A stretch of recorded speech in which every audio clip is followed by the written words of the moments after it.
Hello friends. स्वागत है आप सभी का मेरे चैनल अभी एस्ट्रोलॉजी में। आज मैं बताऊंगा कि केतु किस नक्षत्र में, किस भाव में अच्छा फल देता है और केतु का राजयोग कब और कैसे बनता है। केतु की प्रवृत्ति क्या है, आपको अपनी जन्म कुंडली में केतु को किस तरीके से देखना है। तो केतु एक रहस्यमय ग्रह है। आप सभी को तो पता है कि एक छाया ग्रह है। छाया ग्रह होने के साथ साथ ये एक रहस्यमय ग्रह है। ये कब क्या करेगा किसी को नहीं पता। इसलिए जो भी आकस्मिक घटना घटित होती है उसका कारण कहीं ना कहीं केतु को ही माना जाता है। आपके साथ कभी भी कोई आकस्मिक घटना घटित होगी तो उसके पीछे केतु ही कारण बनेगा। इसका स्वभाव मंगल की भांति माना गया है, यानी ये जो फल देता है मंगल की तरह जल्दी ही देता है। केतु को ज्योतिष शास्त्र में पाप ग्रह की श्रेणी में रखा गया है, किंतु ये पापी ग्रह होकर भी शुभ फल प्रदान करता है। अब आप अपनी कुंडली देखिए, उसमें देखिए कि केतु किस भाव में बैठा है। जिस भाव में बैठा है उस भाव में किस ग्रह की राशि बन रही है, यानी किस ग्रह की राशि में बैठा हुआ है, किस ग्रह के साथ उसकी युति है, किस नक्षत्र में केतु आपकी कुंडली में बैठा हुआ है। केतु की दृष्टि किन किन भावों पर जा रही है और किन किन ग्रहों की दृष्टि केतु पर आ रही है। केतु के बारे में विचार करने के लिए हमें इन चीजों का ध्यान होना बहुत जरूरी है। अब हम अगर देखते हैं कि केतु की दृष्टि जिस भाव पर भी जाती है, अगर केतु स्वतंत्र रूप में बैठा हुआ है तो अकेले, तो वो गुरु और शुक्र के समान फल देता है। यानी गुरु का जैसे अच्छा फल होता है, शुक्र का अच्छा फल होता है, वैसा ही केतु का भी फल होता है स्वतंत्र रूप में अगर बैठा, क्योंकि किसी ग्रह के साथ तो उसकी युति नहीं है। अगर ग्रह के साथ युति होगी तो उस ग्रह के भी फल को मिला कर देगा, लेकिन अगर अकेला बैठा है तो आप ये कह सकते हैं कि जिस भाव पर भी उसकी दृष्टि पड़ रही है वो गुरु और शुक्र के समान शुभ फल प्रदान करता है। बस आपको ये देखना है कि जिस भाव में भी स्वतंत्र रूप में बैठा है वो किसी आपकी कुंडली के मारक ग्रह का तो भाव नहीं है। यदि कारक या योग कारक ग्रह के भाव में बैठा हुआ है तब सोचिए कि उसकी दृष्टि काफ़ी शुभ होगी जिस भाव पर भी जाती है। हालांकि ज्योतिष शास्त्र में यह भी धारणा है कि केतु महाराज की कोई दृष्टि नहीं होती है, लेकिन एक तरफ प्रचलित धारणा यह भी है कि केतु गुरु समान ही 5वीं, 7वीं और 9वीं दृष्टि यानी 3 दृष्टियां रखता है। तो सबसे ज़्यादा फल जो है वो गुरु समान ही देता है और कुछ हद तक 7वीं दृष्टि होने के कारण शुक्र समान भी फल देता देखा गया है। अगर अच्छे भाव में, अच्छी राशि में, सब राशि में, उच्च की राशि में अगर वो बैठा हुआ है, अच्छे भाव में बैठा हुआ है तो और स्वतंत्र बैठा हुआ है तो उसका फल आपको गुरु और शुक्र के फल के समान देखने को मिलेगा। अब बात करते हैं कि केतु पर यदि किसी पाप ग्रह की दृष्टि पड़ जाए तो केतु पर क्या असर होगा। इस कंडीशन में केतु महाराज पीड़ित हो जाएंगे। यदि इनके ऊपर मंगल व शनि की दृष्टि पड़ जाए या ये किसी अपनी नीच राशि, जो इनकी वृषभ राशि नीच राशि होती है, उसमें बैठ जाएं या डिग्री में कम हो जाए तो भी केतु महाराज पीड़ित हो जाते हैं। और पीड़ित होने के बाद व्यक्ति को जीवन में कोई ना कोई बाधा लगी ही रहती है, परेशानियों में घिरा रहता है। व्यक्ति के जो भी काम होते हैं वो बनते बनते बिगड़ जाते हैं। आपका सब चीज़ बढ़िया चल रहा होगा, आपके सारे प्रोजेक्ट बढ़िया चल रहे होंगे, लेकिन अचानक आपको लॉस देखने को मिल जाएगा। तो पीड़ित केतु ऐसे फल देने के लिए विवश होता है। इसी तरह केतु महाराज पर अगर शुभ ग्रहों की दृष्टि पड़ जाए, केतु महाराज शुभ भाव में बैठे हैं और उन पर शुभ ग्रह की दृष्टि पड़ जाए, तो आपके बने बनाए काम सफलता पर, शिखर पर पहुंच जाते हैं, अंतिम रूप ले लेते हैं। या यूं कहें, आपको परेशानियां लगी हुई थी, क्योंकि केतु की दशा आएगी तो परेशानियां तो आएंगी आएंगी, स्मूथ नहीं चलेगा।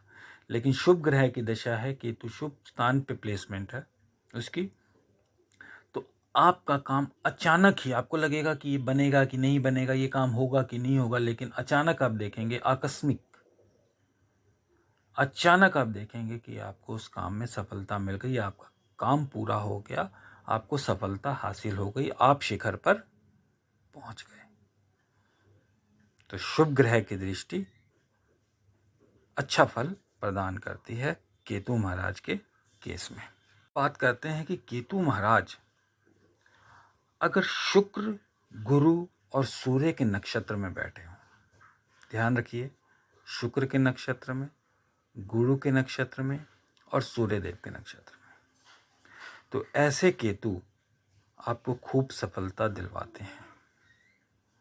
आप जिस काम में भी हाथ डालेंगे वो काम आपका 100% पूरा होगा। साथ ही साथ केतु महाराज आपको आध्यात्मिक, भौतिक और ज्ञान से परिचित कराएंगे। यानी आपको आध्यात्मिक सुख भी मिलेगा, भौतिक सुख भी मिलेगा और आप ज्ञानी भी बनेंगे। जीवन में आपकी सभी चाहतें पूर्ण होंगी। जो भी आपके एम्बिशंस हैं, जो भी आपके गोल हैं, केतु महाराज आपको वो देने में आपकी भरपूर मदद करेगा और फाइनल रिजल्ट आपको वो दिलवा कर ही रहेगा अपने 7 साल की दशा के अंदर। यहाँ मैं एक बात क्लियर कर दूं कि कोई भी ग्रह का प्रभाव उसकी अंतर्दशा और महादशा में ही देखने को मिलता है, आपको आजीवन उसका प्रभाव देखने को नहीं मिलेगा। तो आप महादशा और अंतर्दशा में ये चीज़ देख सकते हैं। वहीं अगर केतु महाराज शनि के नक्षत्र में होंगे तो आपको वैराग्य की तरफ ले जाएंगे। जीवन में कभी ना कभी आप वैराग्य की तरफ जाएंगे ही जाएंगे। आपका दुनिया से मन भर ही जाएगा। केतु महाराज शनि के नक्षत्र में बैठकर ये प्रभाव देते हैं। अब बात करते हैं भाव की। तो केतु महाराज दूसरे और 8वें भाव के कारक होते हैं। यानी अगर दूसरे और 8वें भाव में बैठे दिख गए आपकी कुंडली में, तो ये सर्वोत्तम फल प्रदान करने वाले माने गए हैं। और इसके साथ ही दूसरे और 8वें भाव में शुभ ग्रहों के साथ बैठ जाएं, या दूसरा 8वां भाव शुभ ग्रहों का भाव हो जाए, गुरु और शुक्र का भाव हो जाए, तो व्यक्ति को अपार सफलता दिलाते हैं। वहीं केतु महाराज लगन में अच्छा फल देते नहीं देखे गए हैं। लगन में केतु महाराज बैठ गए तो व्यक्ति का मन भटकता है। उनकी 7वीं दृष्टि दाम्पत्य पर पड़ती है तो दाम्पत्य जीवन में परेशानियां ये खड़ी कर देते हैं। लेकिन लगन में अगर श्रेष्ठ नक्षत्र में हो, हमेशा लगन में खराब फल नहीं देंगे। लगन में अगर श्रेष्ठ नक्षत्र में हो, जो पहले नक्षत्र बताए गए हैं शुक्रदेव, गुरुदेव और सूर्यदेव की, या उनकी ही राशि में हो, यानी आपके लगन में 2 नंबर, 7 नंबर, 9 नंबर या 12 नंबर लिखा हो, तो व्यक्ति में महत्वाकांक्षा बहुत अधिक होती है और वो अपनी महत्वाकांक्षाओं को प्राप्त करने के लिए एड़ी चोटी का जोड़ लगा देता है। अपनी इच्छाओं की पूर्ति प्राप्त करने के लिए जान लगा देता है और अंत में अपनी मंजिल को हासिल जरूर करता है। तो ये अच्छे नक्षत्र और अच्छे राशि का फल लगन में देखने को मिलता है। दूसरे भाव के तो कारक ही हैं। अच्छे नक्षत्र अच्छी राशि में बैठे हों तो सर्वोत्तम फल क्या कहना। तीसरे में भी केतु ठीक ठाक फल देते देखे गए हैं, ना ज़्यादा अच्छे ना ज़्यादा बुरे। चौथे में केतु अगर अच्छी राशि में बैठ जाएं, अच्छे नक्षत्र में बैठ जाएं तो भूमि भवन वाहन और माता सुख में वृद्धि करते हैं, देखे गए हैं। पांचवे का केतु काफ़ी अच्छा। छठे स्थान में केतु अच्छा नहीं माना गया है।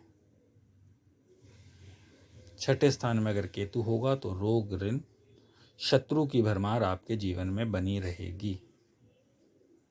अच्छे नक्षत्र अच्छी राशि हो तो कुछ हद तक आपको फायदा मिलेगा, लेकिन जीवन भर इस महादशा में 7 साल तक आपके जीवन में उथल पथल मची ही रहेगी। इसी तरह 7वें भाव का भी केतु अच्छा नहीं माना गया है। वो दाम्पत्य जीवन, व्यापार में साझेदारी में दिक्कत कराता ही रहता है और आपकी समाज में प्रतिष्ठा को धूमिल करता है।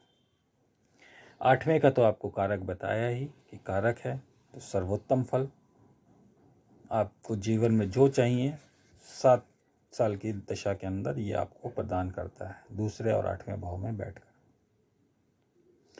9वें में भी सर्वोत्तम फल देता देखा गया। भाग्य स्थान में केतु अच्छा फल देता है।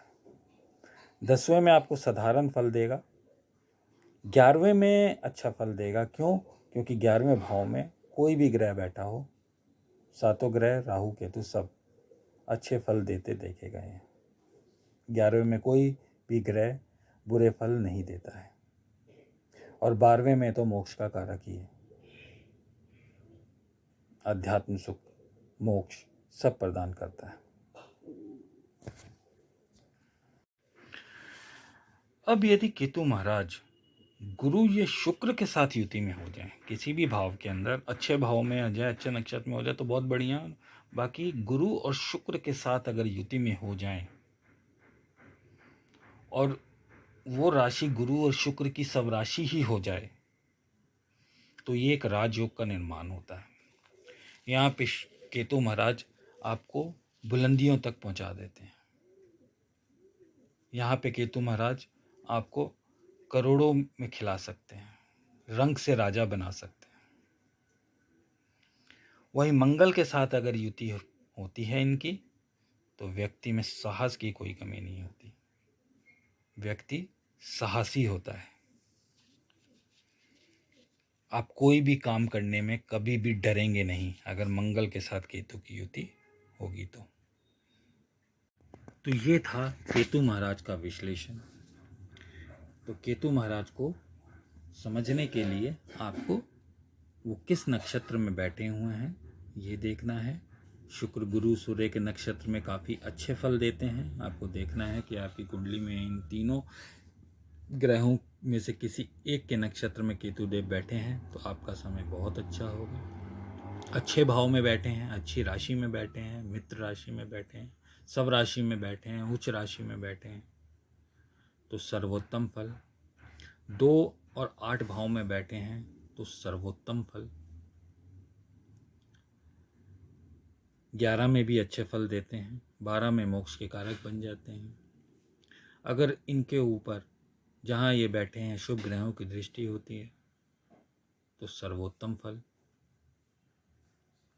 गुरु और शुक्र के साथ युति में बैठ जाएं, गुरु के साथ युति में बैठ जाएं, शुक्र के साथ युति में बैठ जाएं, दोनों के साथ युति में बैठ जाएं तो राजयोग का निर्माण। मंगल के साथ युति में बैठ जाएं तो साहसी, शनि के साथ युति में बैठ जाएं तो वैराग्य। ये है केतु देव को समझने का हिसाब किताब।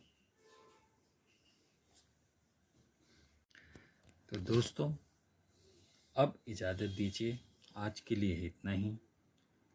आपसे गुजारिश है यदि आपको मेरा वीडियो अच्छा लगा तो प्लीज़ मेरे चैनल को लाइक शेयर और सब्सक्राइब कर साथ में बेल आइकॉन ज़रूर दबा दें।